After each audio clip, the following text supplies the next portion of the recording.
Winston Churchill delivered one of his most famous speeches of the Second World War 80 years ago, this month on October 29, 1941. He made his remarks not in the House of Commons, but in the familiar surroundings of his old school, Harrow.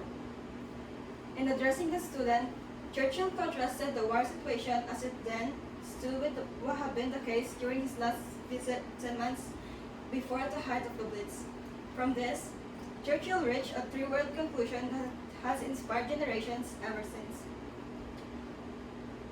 called Never Give In. Almost a year has passed since I came down here at your headmaster's kind of invitation in order to cheer myself and cheer the hearts of a few of my friends by singing some of our songs. The 10 months that have been passed seen very terrible catastrophic events in the world, up and downs, misfortunes, but can anyone sitting here this October afternoon, not feel deeply thankful for what has happened in the time that has passed and for the great improvement in the position of our country and of our home? Why? When I was here last time, we were quite alone, desperately alone, and we have been so far 4, 5, or 6 months. We were poorly armed.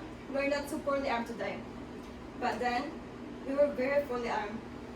We had the unmeasured menace of the enemy, and their air attack is still beating upon us.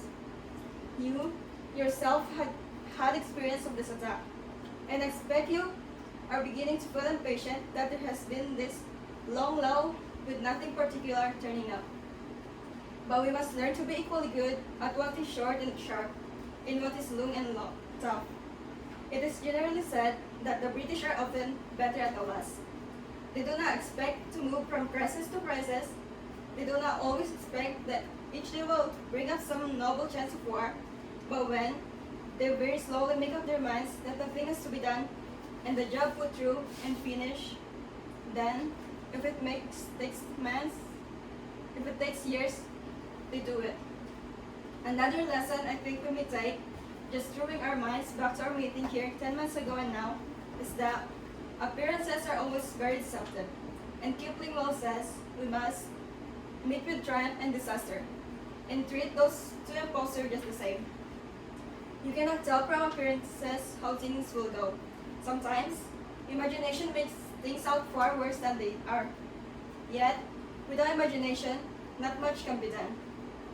Those people who are imaginative see many more dangers than perhaps exist. Certainly, many more than will happen. But then, they must also pray to be given that extra courage to carry this far-reaching imagination. But for everyone, surely, who have gone through it in this period, I am addressing myself to the school. Surely, from this period of 10 months, this is the lesson.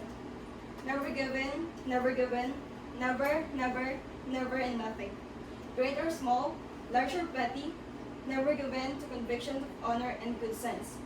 Never yield to force, never yield to the apparently overwhelming might of the enemy.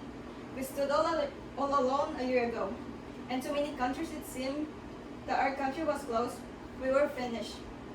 All this tradition of ours, our songs, our school history, this part of our history of this country, were gone and finished and liquidated. Very different is the mood today. Britain, other nations thought, had drawn a sponge across her slate, but instead of our country stood in the gap. There was no clinching and no thought of giving in. And by what seemed almost a miracle to those outside these islands, though we ourselves never doubted it, we now find ourselves in a position where I say that we can be sure that we have only to persevere to conquer. You sang here a verse of a school song. You sang the extra verse written in my honor, which I was very greatly complimented by and which you have repeated today. But there is one word in it I want to alter. I want to do so last year, but I did not venture to. It is the line, not lest we praise in darker days. I have obtained the headmaster's permission to alter darker to sterner. Not less we praise in sterner days. Do not let us speak of darker days. Let us speak rather of sterner days. These are not dark days, these are great days. The greatest days of our country has ever lived. And we must all thank God that we have been allowed, each of us according to our stations, to play a part in making these days memorable in the history of our race. Thank you.